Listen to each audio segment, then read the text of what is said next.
मैं as a student Canada आया और वहाँ से मैंने कैसे पीआर ली, कैसे मेरी सिटीजनशिप हुई और फिर वहाँ पे जाके उन्होंने बोला कि मैं सिन नहीं अप्लाई कर सकता क्योंकि मेरे स्टडी परमिट पे एक चीज़ को फ्लैग पोलिंग कहते हैं। अब फ्लैग पोलिंग बंद कर दिया है इमिग्रेशन, कैनेडियन इमिग्रेशन ने, तो उनकी रिजेक्ट कर देती है। तो ये यहाँ से भी आप मेक श्योर करें कि जहाँ पर भी जिस कंपनी में आप काम कर रहे हैं उनका ऑफिस कमर्शियल एरिया। हमने सोचा चलो मम्मा पापा को बुलाते हैं, तो उनके हमने विजिटर वीज़ा अप्लाई करा जो कि हो गया रिजेक्ट। फिर हमने 2020 में दोबारा से अप्लाई करा, इट्स 2 बार रिजेक्ट। तो एक सिटीजनशिप आई। ऑनेस्टली मैं इतना खुश नहीं था क्योंकि मेरे को तब इंडिया का अपना पासपोर्ट सरेंडर करना था, तो ऐसा लग रहा था कि मैं इंडिया का सिटीजन नहीं रहा वो। Hello guys, welcome back to our channel. तो आज की वीडियो बहुत ही इंपॉर्टेंट होने वाली है क्योंकि आज मैं डिस्कस करने वाला हूँ कैसे 2016 में मैं एज अ स्टूडेंट कनाडा आया और वहाँ से मैंने कैसे पीआर ली, कैसे मेरी सिटीजनशिप हुई और फिर फाइनली मुझे इंडिया की ओसीआई कैसे मिली। तो ये वीडियो मेक श्योर आप एंड तक देखना क्योंकि इसमें मैं अपनी 5 मिस्टेक्स, इमिग्रेशन मिस्टेक्स डिस्कस करूँगा। उसमें मैं बताऊँगा कि वो मिस्टेक्स आप मत करें, उससे आप लर्न कर सकते हैं और उससे आपकी इमिग्रेशन जर्नी और भी ज़्यादा काफ़ी स्मूथ हो सकती है। तो चलिए करते हैं शुरू करने से पहले जिसने सब्सक्राइब नहीं करा, आई वुड रिकमेंड प्लीज़ सब्सक्राइब कर दो। इससे हमारी बहुत हेल्प होती है, इससे हमें भी सपोर्ट मिलता है। तो अगस्त 2016 की बात है, मैं कनाडा में first time as a student आया था डायरेक्टली टू सैस्केटून आने के काफ़ी सारे रीजंस थे, but one of the major reason for me was my cousins were here. So अगर कोई आपका अपना होता है तो आपको बहुत सपोर्ट मिलती है। तो 2-3 महीने मैं उनके साथ रहा, उन्होंने मुझे काफ़ी सपोर्ट करा और वैसे भी मैंने वाई सैस्केटून वाली वीडियो बनाई है, उसका लिंक मैं ऊपर डाल दूँगा। अब वहाँ देख सकते हैं, वहाँ से आपको पता चलेगा कि सैस्केटून आने के क्या बेनिफिट्स हैं, इमिग्रेशन में कैसे ईज़ी है, स्मॉल सिटी है, लेस ट्रैफिक है, लेस लिविंग एक्सपेंसेस हैं। तो ये सारे बेनिफिट्स हैं सैस्केटून आने के।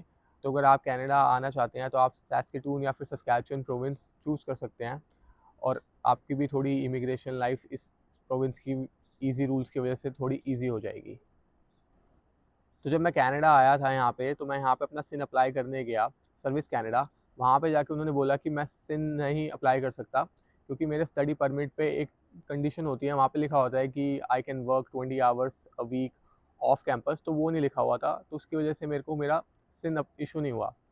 तो ये थी मेरी मिस्टेक नंबर 1, क्योंकि जब मैं को अगर ये बात पहले पता होती तो मैं अपना टोरंटो एयरपोर्ट पे जब उन्होंने मेरे को स्टडी परमिट दिया तो मैं वहीं चेक कर लेता और वहीं पर ही राइट अवे वहाँ पे मैं बात करके अपना अगर कुछ दिक्कत थी तो मैं अमेंड वगैरह करा सकता था, बट मुझे नहीं पता था। तो मेरी इस मिस्टेक से आप लर्न कर सकते हैं।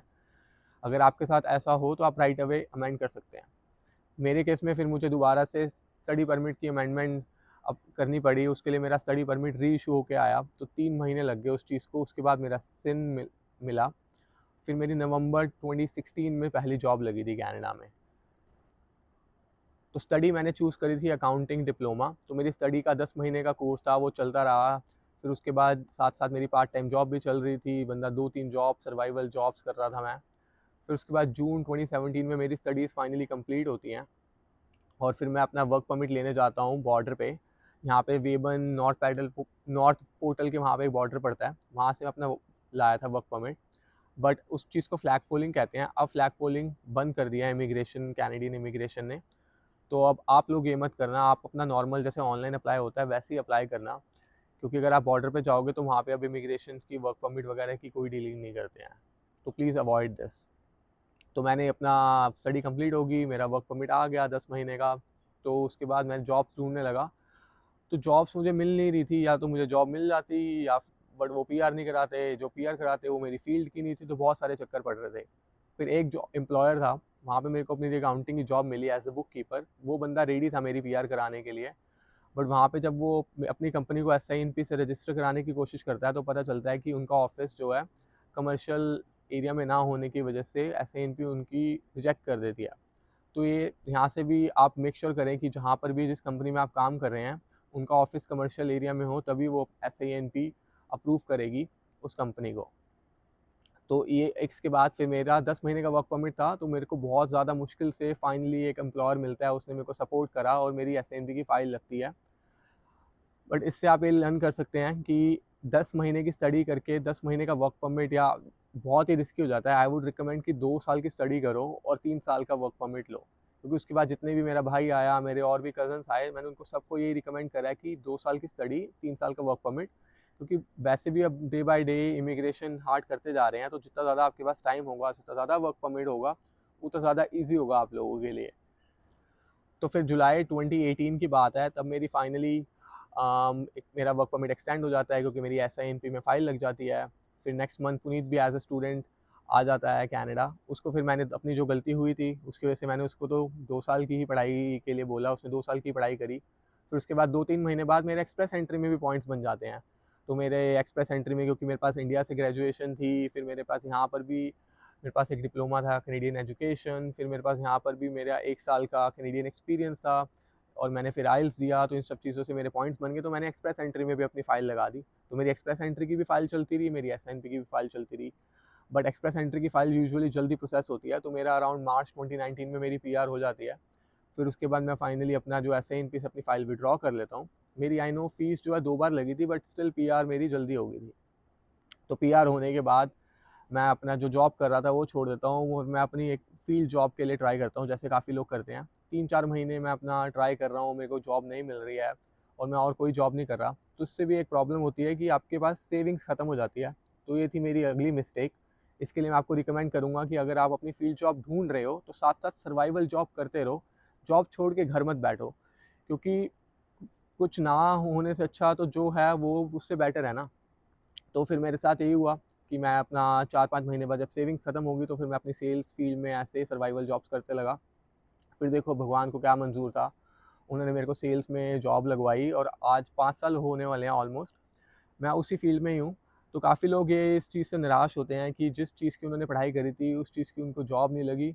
बट हमें नहीं पता हमारी तकदीर में क्या लिखा है। हाफ ऑफ द अपने जो स्टूडेंट्स आते हैं, मोर देन हाफ ऑफ उन लोगों की भी ऐसे जॉब्स उन फील्ड में नहीं लगती हैं, बट वो लोग खुश हैं आज की डेट में, उन्होंने घर लिए हुए हैं, फैमिलीज हैं, अपने सेटल्ड हैं। तो हमें नहीं पता होता कि हमारा करियर किस तरफ जाएगा। वैसे आप अगर चाहते हो तो अपना अप्लाई करते रहो, कोई पीछे मत हटो, बट जो अपॉर्चुनिटी आ रही है आप उसका भी फ़ायदा उठाओ और गो विद द फ्लो। तो उसके बाद 2019 में, जैसे मैंने बताया, मेरी PR होगी, मेरी जॉब लग गई नॉर्मल जो मैं जॉब कर रहा था सेल्स के अंदर। फिर उसके बाद पुनीत भी यहीं था, तो हमने सोचा चलो मम्मा पापा को बुलाते हैं। तो उनके हमने विजिटर वीज़ा अप्लाई करा, जो कि हो गया रिजेक्ट।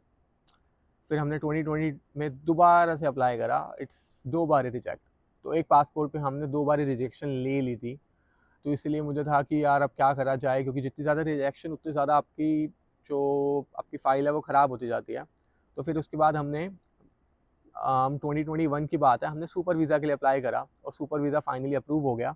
सुपर वीज़ा के लिए 2-3 अपनी रिक्वायरमेंट्स होती हैं, जैसे कि एक, आपके PR होनी चाहिए जो बंदा स्पॉन्सर कर रहा है, आपकी इनकम होनी चाहिए। ये रिक्वायरमेंट्स मेरी मैच हो रही थी, तो फिर सुपर वीज़ा आ गया। तो ये थी मेरी, इससे आप लर्न कर सकते हैं कि अगर आप सुपर वीज़ा के लिए एलिजिबल हैं तो आप सुपर वीज़ा अप्लाई करें, विजिटर वीज़ा में मत जाएं, क्योंकि विजिटर वीज़ा के चांसेस बहुत ज़्यादा होते हैं रिजेक्शन के, सुपर वीज़ा फिर भी कम रिजेक्ट होता है। तो अगर जिनका चलो मान लो नहीं है PR वगैरह, जिनके आप अपने पेरेंट्स को बुलाना चाहते हो, तो या of course you will go with the visitor visa. But अगर आप PR हो चुके हैं तो directly go for the super visa. 5 साल तक आपके पेरेंट्स यहाँ रह सकते हैं। आपको बस एक सुपर वीज़ा इंश्योरेंस लेनी होती है, which is around $1000 per year पर पर्सन। तो अगर आप मम्मा पापा दोनों को बुला रहे हैं तो it's around $2000, but it's okay, it's worth it, क्योंकि लॉन्ग टर्म के लिए वो रह सकते हैं। तो 2022 में मम्मा पापा यहाँ पर आ जाते हैं। फिर उसके बाद तान्या भी यहाँ पर आती है, हमारी शादी हो जाती है, तो फिर मैं इंडिया जाके मैरिज करके आता हूँ, तो उसके बाद तान्या यहाँ पर आती हैं। तो इसके बाद हम जब यहाँ पर आने के बाद, तान्या का लाइसेंस, ड्राइवर लाइसेंस इंडिया से नहीं था, तो ये थी हमारी अगली मिस्टेक कि हमने तान्या का इंडिया से ड्राइवर लाइसेंस नहीं बनवाया। क्योंकि उसके लिए अब यहाँ पर जब हम लाइसेंस अप्लाई करते हैं तो इसको शुरू से शुरुआत करनी पड़ेगी। जैसे कि अगर किसी के पास इंडिया का ड्राइवर लाइसेंस है, 1 साल का एक्सपीरियंस है, तो इट्स प्रीटी ईजी, क्योंकि यहाँ पर आपको फिर एक रिटन टेस्ट देना है और उसके बाद कभी भी आप ड्राइवर लाइसेंस रोड एग्ज़ाम दे सकते हैं। बट जब आपके पास इंडियन टेस्ट नहीं है, तो रिटन टेस्ट के बाद आपको एक प्रॉपर सर्टिफिकेशन करनी पड़ेगी। उसका आई थिंक $500 to $550 फ़ीस है। फिर उसके बाद आप मिनिमम आपको 6 मंथ्स वेट करना पड़ेगा। फिर उसके बाद आप रोड टेस्ट दोगे। फिर रोड टेस्ट के बाद यहाँ पे नोविस 1 नोविस 2 बोला जाता है। तो आपके 1 से 1.5 साल उस चीज़ में लगते हैं। इन द मीन टाइम आपकी कोई चालान या कोई टिकट नहीं होनी चाहिए। तो इट्स बेटर अगर आप आ रहे हैं तो अपना इंडिया का लाइसेंस बनवा के लाएँ, और मेक श्योर 1 से 1.5 साल पुराना हो, क्योंकि उससे यहाँ पर बहुत हेल्प होती है। आप, क्योंकि यहाँ पर अगर आप लगाओ $500 is around 30,000 rupees in India, तो it's a lot of money. तो जैसे आप सेव कर सकते हैं इंडिया में, अपना लाइसेंस वगैरह पूरा कंप्लीट करके आओ and then use it here, and that way it's way easier for you. तो फिर उसी साल मैं अपनी सिटीज़नशिप अप्लाई करता हूँ, क्योंकि मेरा तो टाइम फ्रेम 2021 तक हो गया था। पीआर को 2 साल हो गए थे, टोटल 3 साल मांगते हैं ये, तो उसमें आपका जो पीआर से पहले का है वो मैक्सिमम आप 1 ईयर काउंट कर सकते हैं। तो मेरा वहाँ से 1 साल कंप्लीट हो गया, 2 साल आगे कंप्लीट, तो मेरे 3 साल तो हो गए थे। तो फिर मैंने अपनी सिटीज़नशिप अप्लाई करी। यूजुअली लोगों की जल्दी आ जाती है, बट मेरा थोड़ा टाइम लग गया। उन्होंने मेरे से एडिशनल डॉक्यूमेंट्स मांगे। तो बेसिकली आपको इसमें एक सिटीज़नशिप एग्ज़ाम देना होता है, आपको अपना इंग्लिश टेस्ट देना होता है, फिर बाद में आपको ओथ लेनी होती है। जब मैंने सिटीज़नशिप अप्लाई करी थी तब तो मैं बहुत खुश था कि यार बेनिफिट्स हैं, बंदे कहीं भी जाएगा, कैनेडियन पासपोर्ट है। बट जब मेरी सिटीज़नशिप आई, ऑनेस्टली मैं इतना खुश नहीं था, क्योंकि मेरे को तब इंडिया का अपना पासपोर्ट सरेंडर करना था। तो ऐसा लग रहा था कि मैं इंडिया का सिटीज़न नहीं रहा। मैं बोल के मतलब शायद एक्सप्लेन ना कर पाऊँ, बट वो बहुत ही मतलब मिक्स्ड इमोशन थे, क्योंकि बंदा वहाँ पला बड़ा, वहाँ पे बड़ा हुआ, तो वहाँ की जब सिटीज़नशिप बंदे ने छोड़ी तो इट वाज़ हार्ड फीलिंग। चलो वो तो हो गया। तो सिटीज़नशिप आई, उसके बाद वो एक सर्टिफिकेट दे देते हैं आपको, सिटीज़न सर्टिफिकेट। वो लेकर आप जाओगे यहाँ पर किसी भी सर्विस कैनेडा, वहाँ पे आपका पासपोर्ट अप्लाई होगा। फिर जब पासपोर्ट आ जाएगा, then you have to, if either you apply for Indian visa और ओसीआई, बट उसके लिए आपको अपना इंडिया का पासपोर्ट सरेंडर करना पड़ता है। तो उसके लिए आई वुड रिकमेंड, अगर आपके बीएलएस है, अगर आप रिजाइना में हो, या फिर अगर आप सैस्केटून प्रिंस एल्बर्ट हो, तो अभी आप रिजाइना जाके, रिजाइना में बीएलएस है वहाँ से करो। मैंने अपनी फ़ाइल वैंकूवर भेजी, वहाँ के आई थिंक $50 to $60 कुरियर थे, फिर देन वापस आने के $50 to $60 थे। इससे अच्छा आप डायरेक्ट भेजो, क्योंकि जब मेरे साथ जो ओसी में हुआ वो आपके लिए एक बहुत बड़ा लेसन होगा। जब मैंने अपनी ओसीआई की फ़ाइल डाली वैंकूवर, वहाँ से कोई रिस्पॉन्स नहीं आ रहा, एंड आफ्टर अ वाइल उन्होंने बोला कि मेरी फ़ाइल रिजेक्ट हो गई है, क्योंकि ऐसी silly mistake like father name mismatch. तो बेसिकली मेरे डॉक्यूमेंट्स में मेरे फादर का ओनली फर्स्ट नेम है, लास्ट नेम नहीं है, और मैंने वहाँ पे फॉर्म में फर्स्ट एंड लास्ट नेम दोनों भर दिया, तो they rejected my file and they wanted me to pay the courier fee again, जिससे मैं अपनी फ़ाइल वापस ला सकूँ। तो मैंने क्या करा, मैंने फिर अपना बीएलएस अपॉइंटमेंट ली, मैं डायरेक्टली ड्रोव करके गया और मैंने वहीं पर अपनी फ़ाइल सबमिट करी। तो आई वुड रिकमेंड दिस। ये मेरी पहले मिस्टेक थी कि मैं बार बार ये फाइल भेजी, वापस आई, इससे आपके कुरियर एंड टाइम वेस्ट होता है। इससे अच्छा आप डायरेक्टली बीएलएस ऑफिस की अपॉइंटमेंट लो, दे आर प्रीटी चिल, आपका सारा काम वहीं पर ही हो जाता है। अगर कोई डॉक्यूमेंट मिसिंग है, वो सारी फाइल आपकी चेक करके आपके एडिशनल डॉक्यूमेंट्स वगैरह लेके फाइल वहीं सबमिट करेंगे। उसके बाद आपको रिजेक्शन वगैरह के चांसेस बहुत कम रह जाते हैं। तो फिर मेरी आ जाती है फाइनली ओसीआई, तो now I am allowed to go to India also.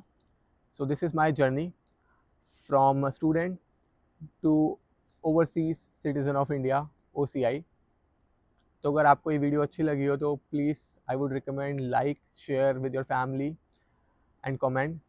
मिलते हैं आपसे अगली वीडियो में, तब तक के लिए बाय बाय, कृपा दाती दी।